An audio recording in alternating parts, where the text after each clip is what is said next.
চলেন আজকে এই মিষ্টি কুমড়াটা ভাজি করি। তো এখন আমি এটাকে ধুয়ে এটা হচ্ছে যে করবো, কাটবো। তো এখানে আমার এটা কাটা রেডি। এখন আমি এটাকে ধুয়ে তারপর আরেকটা পাত্রে নিব। নিয়ে নিলাম।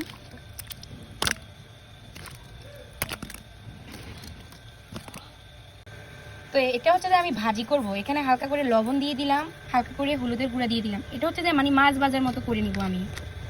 হালকা করে একটু মরিচের গুঁড়া দিয়ে দিলাম। তো এটা আমি এখন ভালো করে মাখাবো। তো এখন আগুন ধরিয়ে নিচ্ছি আমি। তো এখানে আমি একটা ফ্রাই প্যান দিয়ে দিলাম।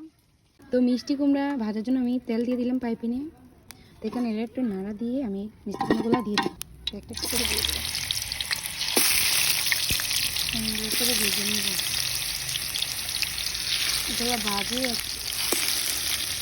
তো এখানে যে আমি ভাজতেছি একটা এই টাইম দিয়ে দেখি হয় না এখনো ভালো করে। তো এখানে আমি ঢাকনা দিয়ে দিব, আস্তে আস্তে ডিম করে এটা হতে থাকবে। তো ঢাকনাটা উল্টাবো, উল্টে দেখি। তো এখানে একটু সুন্দর একটা কালার এসেছে। এখন আমি প্লেটে নিব এটা। ওয়াও, তো এরকম একটা কালার হবে। এই যে এখন উঠে নিচ্ছি। ওয়াও, দেখুন। তো এই যে আমার মিষ্টি কুমড়া ভাজি রেডি। তো সবাই ভালো থাকবেন, আল্লাহ হাফেজ।